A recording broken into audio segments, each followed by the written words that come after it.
Hola chicos, buenos días. El día de hoy vamos a continuar, vamos a empezar a ver ya lo que son las operaciones del modelo relacional.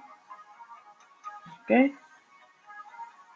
Las operaciones del modelo relacional deben permitir manipular datos almacenados en una base de datos relacional y por lo tanto estructurados en forma de manera de relación. Las manipulaciones de datos incluyen básicamente dos aspectos: la actualización y la consulta.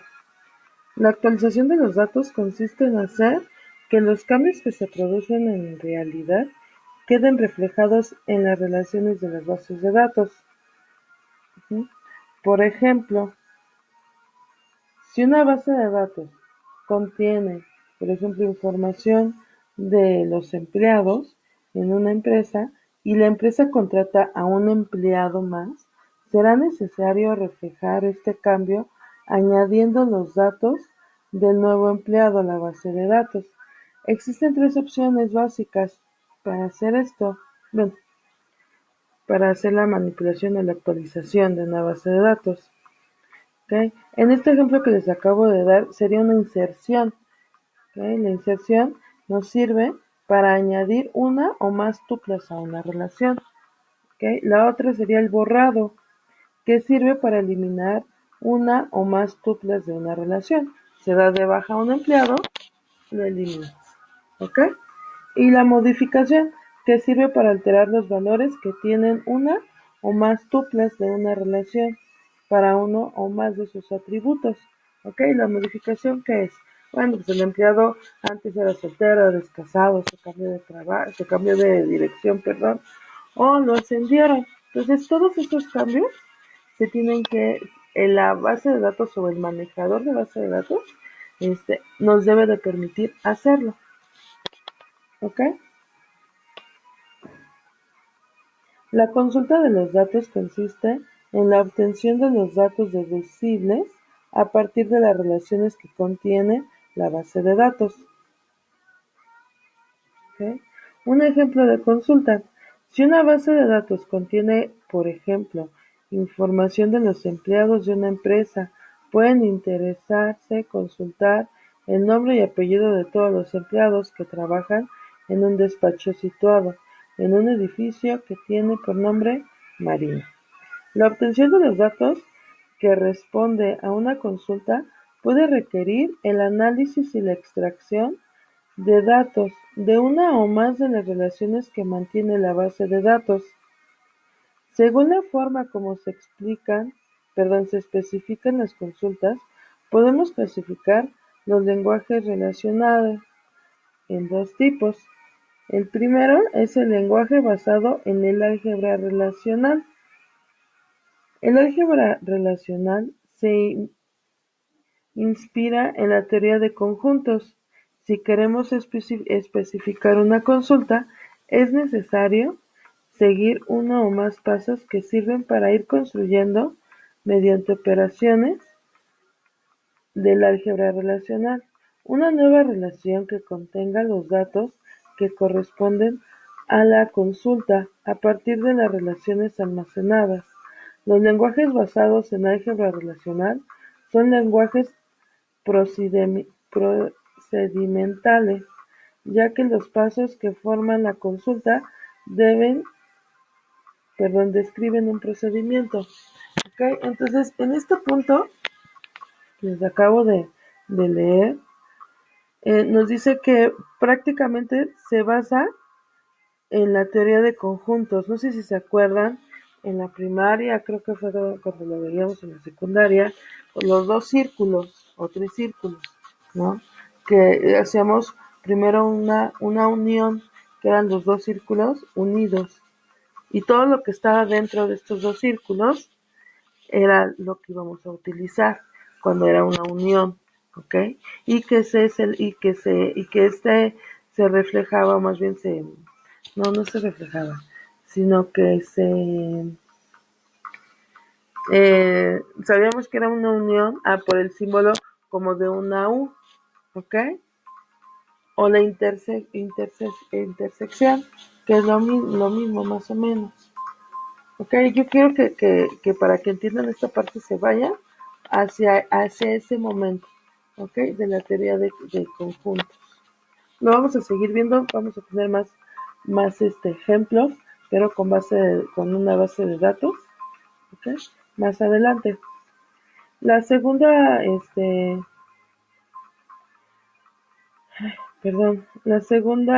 consulta específica tenemos como lenguajes basados en el cálculo relacional. El cálculo relacional tiene su fundamento teórico en el cual en el cálculo de predicados de la lógica matemática. Proporciona una notación que permite formular la definición de la relación, donde están los datos que responden la consulta en términos de las relaciones almacenadas. Esta definición no describe un procedimiento, por lo tanto, se dice que los lenguajes basados en el cálculo relacional son lenguajes declarativos, ¿ok? Y el lenguaje SQL. En las sentencias de consulta combina construcciones de álgebra relacional y de cálculo relacional, con un predominio de las construcciones de cálculo. Este predominio determina que SQL sea un lenguaje declarativo.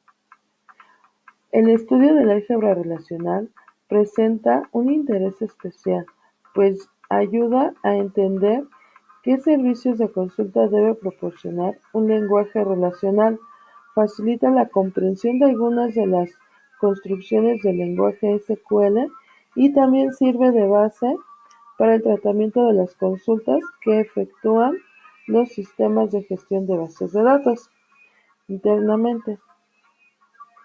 Este último tema, bueno, ¿esto qué quiere decir?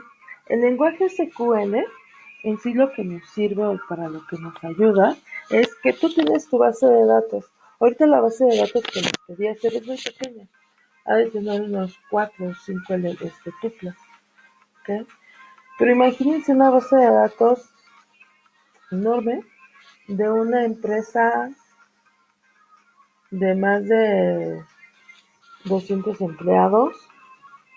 Entonces nos piden o requieren, como decía el ejemplo, ¿no? Saber el nombre, pero no le vas a poner también, porque tenemos una base de datos donde está el nombre de los nombres de los empleados, están cuánto gana, quién es su jefe, su número telefónico, tal vez tengamos un número telefónico particular y el de la oficina, y así más información sobre un empleado, ¿sale? Su fecha de ingreso, muy bien, pero pues no queremos que toda la gente tenga acceso a esa información, a toda esa información, sino nada más a cierto tipo de, ¿ok? O no toda esta información está en una sola tabla, sino que tenemos diferentes tablas. Entonces, el lenguaje SQL nos va a servir para unir estas tablas, ¿ok? Y hacer una consulta o hacer otra tabla que quede al alcance de los terceros, ¿ok? Con cierta información. Entonces, el lenguaje SQL nos ayuda a unir tablas, ¿vale? Pero a la vez también separar atributos y crear una nueva tabla, ¿ok? Igual, ahorita es teoría, más adelante lo vamos a ver más en la práctica, ¿vale, chicos? Vamos a ver las reglas de integridad. Una base de datos contiene unos datos que en cada momento deben reflejar la realidad o más concretamente la situación de una porción del mundo real. En el caso de las bases de datos relacionales, esto significa que la extensión de las relaciones, es decir, las tuplas que contienen las relaciones, deben tener valores que reflejen la realidad correctamente. Suele ser bastante frecuente que determinadas configuraciones de valores para las tuplas de las relaciones no tengan sentido porque no representan ninguna situación posible del mundo real. Por ejemplo, un sueldo negativo. En relación de esquemas de una tabla de datos, de una base de datos, perdón, o de una tabla, perdón, que tenga empleados, en donde éste tenga su número de empleados, su nombre, su apellido, sueldo, y en una tupla que tiene el valor de sueldo, o más bien que tiene, sí, su atributo es el sueldo, tenga un valor negativo. Para el sueldo probablemente no se debe de tener un valor negativo. Tal vez eso es si tiene algunos préstamos, pero ya no sería en sueldo, sino sería en otro concepto, sería en deducciones o en otra cosa, pero no en sueldo. ¿Ok? Entonces, esta información no tiene sentido, ¿ok? Como nos decía, en la realidad, ¿ok? Entonces, si denominamos integridad la propiedad de los datos que corresponde, de los datos de corresponder a representaciones plausibles del mundo real, que tienen que ser cosas reales. Muy bien. Como es evidente, para que los datos sean íntegros es preciso que cumplan varias condiciones. La primera condición, ay, perdón, las restricciones de integridad de un usuario son condiciones específicas de una base de datos concreta, es decir, son las que se deben cumplir en una base de datos particular con unos usuarios concretos, pero que no son necesariamente relevantes en otra base de datos. ¿Ok?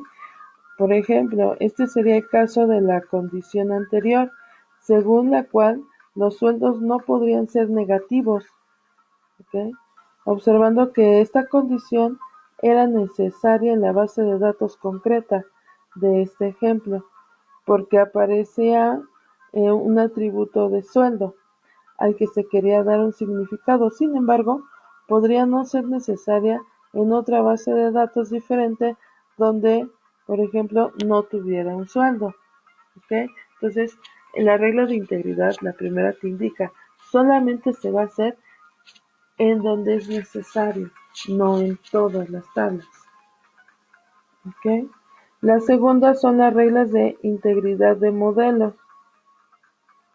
En cambio, son condiciones más generales, propias de un modelo de datos y se deben cumplir en toda la base de datos que siga dicho modelo. ¿Ok?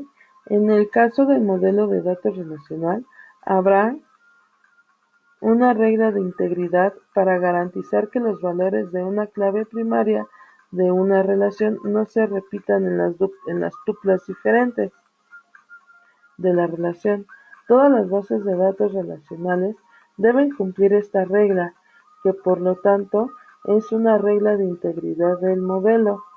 Los sistemas de bases de datos, los sistemas de gestión, de base de datos deben proporcionar la forma de definir las restricciones de integridad de usuario de una base de datos. Una vez definida, deben velar por su cumplimiento. Las reglas de integridad del modelo, en cambio, no se deben definir para cada base de datos concreta, porque considera preestablecidas todas las bases de datos de un modelo. En un sistema de gestión de base de datos de un modelo determinado, debe velar por el cumplimiento de las reglas de integridad preestablecidas por su modelo. Muy bien. Hasta el momento le vamos a dejar aquí. El día de mañana vamos a hacer unos ejemplos. Aquí necesito que lo estudien, que lo vean y que le entiendan para ahorita en el ejemplo que veamos el día de mañana, ¿vale? Pueda ser un poquito más entendido. ¿Ok? Les dejo el video para la clase y nos vemos el día de mañana.